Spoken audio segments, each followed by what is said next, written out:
Roblox Battle 2018 Edition is one of the only games, if not the only game, that does not have the Influencer Launcher as part of the 2019 Egg Hunt. This isn't because I was too lazy. In fact, a good amount of the games actually use my version of the Egg Hunt Launcher for their event because of it being just overall better compared to the implementation we were given. But it's because I am not a fan of the current state of the STARS program for Roblox. Now, the STARS program is a bit of an ambiguous term because there's two programs. There's the Intellectual Property Program and the Influencer Program. The Intellectual Property one is the one that most people have not heard of. I am part of it, but I am not sure who else is part of it. The purpose of the Intellectual Program is because in Roblox's terms of service, we technically own our intellectual property on the platform. Any type of assets we create and upload are ours, not Roblox's. The purpose of the program is to be able to license our intellectual property back to Roblox to be able to use for merchandise, which we could be able to get commissions on merchandise.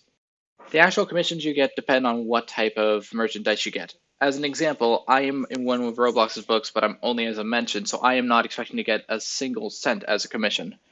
As an example of someone who was in the Series 1 for Roblox toys, they made low five figures, so between $10,000 and $25,000 between 2017 and 2018, and they are not getting anything for 2018 2019, despite the fact you could still buy Series 1. You may get nothing, you will get no recognition, and it's very secretive. As I said, I am not sure who else is in the program, and I have no clue how big the program is. The STARS program that I am not part of is also known as the Influencer program, which Roblox also uses the term influencer over STARS sometimes because it can be a bit ambiguous with the other STAR program. The purpose of the program is it is a set of sponsored YouTubers and Twitch streamers that get benefits directly from Roblox for producing content for the Roblox platform.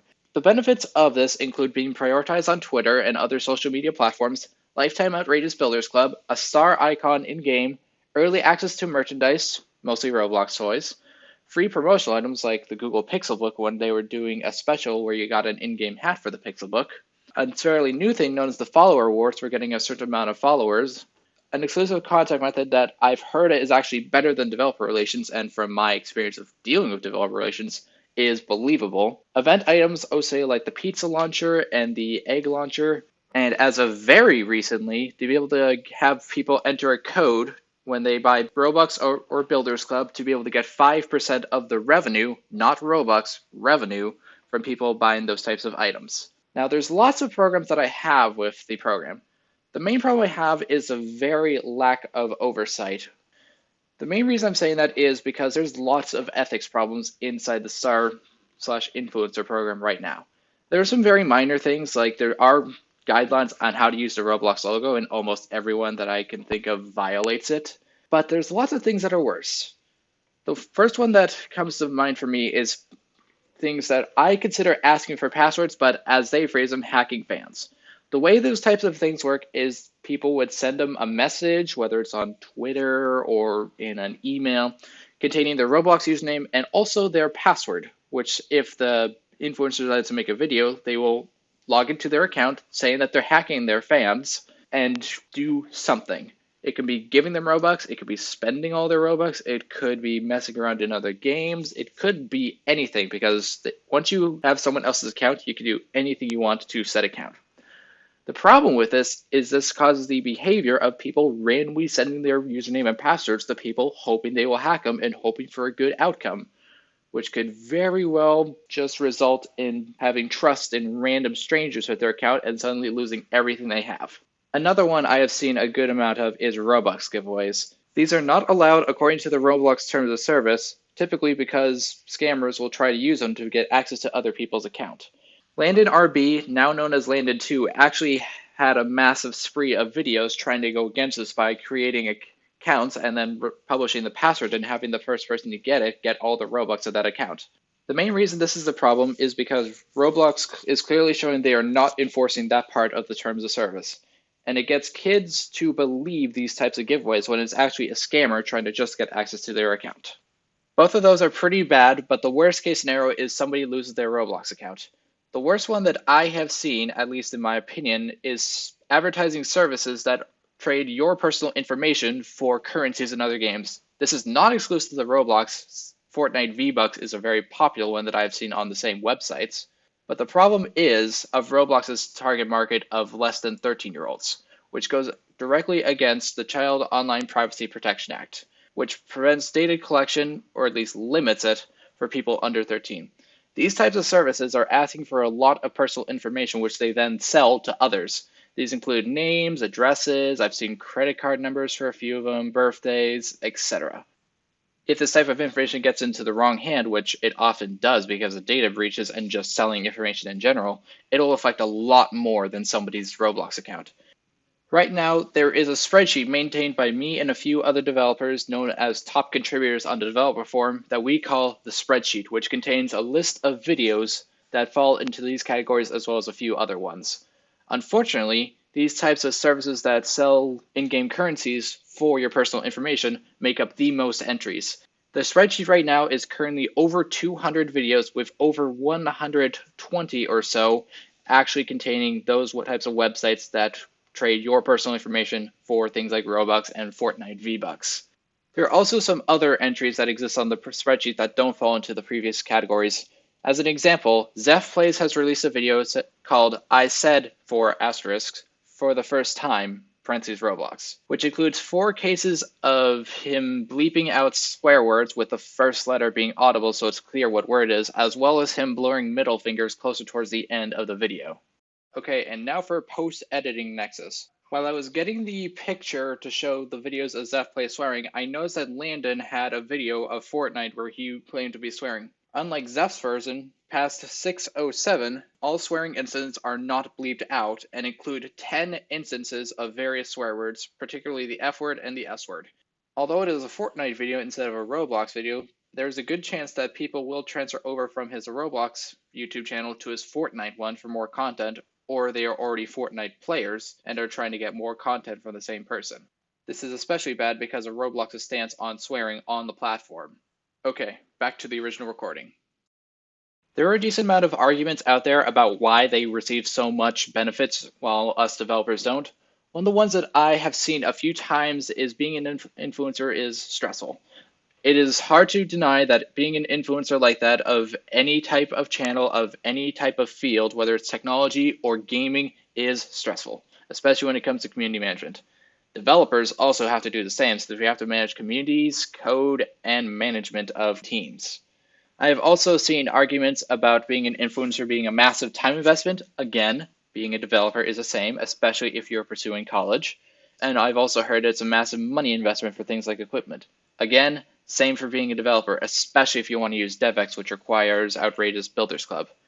Building on top of that, there is the most compelling argument that people give out, which is developers get the developer exchange program where you can exchange Robux for real money. The problem that this argument has is that influencers also get revenue from being an influencer.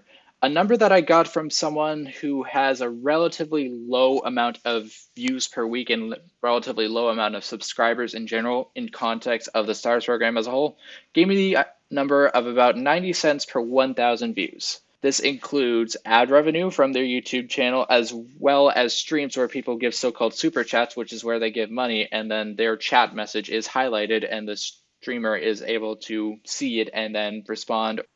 If you are a relatively large influencer, you can use these to get a relatively stable income, assuming that you're regularly releasing content and it is new content. On the other hand, DevX is pretty hard to get into and will be really hard once a new featured sort is added, if it isn't up already. With it, Roblox's algorithm will base what to show based on player engagement rather than being picked by the Roblox staff. It is better for scalability, but makes it impossible for developers of new games, especially unestablished developers like I was a few years ago, to have any chance of being seen by other people without having to spend a lot of money on advertising and hope that people actually play. There's also the fact that DevX is very volatile, because if you do not get set exposure and you don't maintain it, your DevX can easily go from 5 figures, like it was last year for me, to 3 figures. And there is also the fact that DevX does not really give you a massive amount compared to other platforms. It is a bit different because Roblox provides hosting and other services compared to platforms like Steam, which give you 70%, and Epic Games, which gives you 88%, although 19% could be improved. I mentioned before of the new program where influencers are able to get 5% of the revenue as money. from people buying Robux or Builders Club if they enter their code.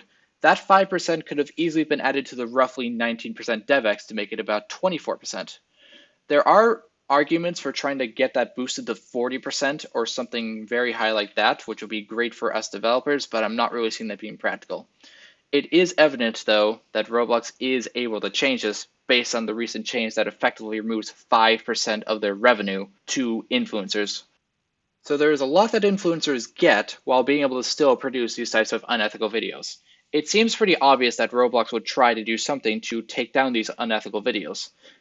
The problem is they haven't. The spreadsheet is not new. It was initially created in July of 2018. It is now near the end of April 2019, and no progress has been made towards removing any of the videos. In terms of what I've attempted, in July, I tried to give the spreadsheet to the current head of the program, Pterosaurus, who I did not get any response other than acknowledgement of receiving the list. In August, I created a thread on the developer forum, which I get the same response that she got the spreadsheet before, but did not get any further elaboration. In November, I tried to get other people to contact the program head, which nothing happened.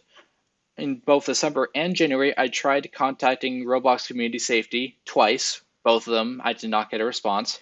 I tried contacting the program head on Twitter. Unfortunately, it had to be a tweet because direct messages were closed for that person, which I did not get anything. I tried getting influential developers to help out, which I did not get any responses from them. I tried getting a friend in the program to contact the head, who said no, and I tried contacting developer relations, and I did not hear anything from them, which is about what I said before about me believing that they may have a better method of contacting them compared to developer relations, ignoring the other things which I have not been able to get resolved through developer relations. It was in February that I decided to make the move to allow the admin egg launcher for Roblox Battle 2018 edition because I did not have anything against any of the staff members, except for the program head in this case, and decided to not allow the influencer launcher.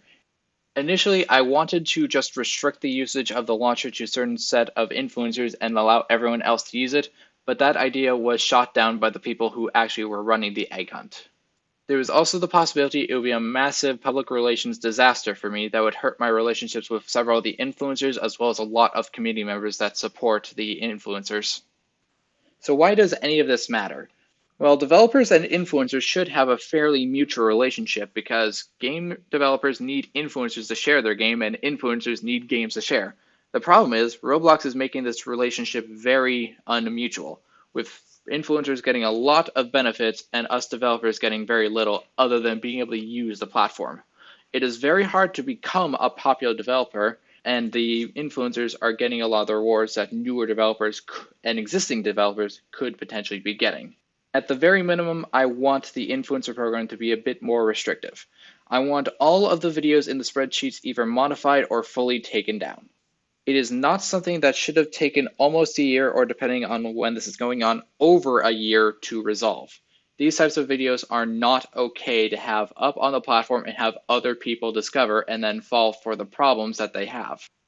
If Roblox agrees to do this, and I am at the point where I do not need to maintain the spreadsheet anymore because there's videos being removed and no videos being added to it, I will be willing to add influencer stuff to my game as well as support influencers in my upcoming games. Until then, I am not willing to support the influencer program on Roblox.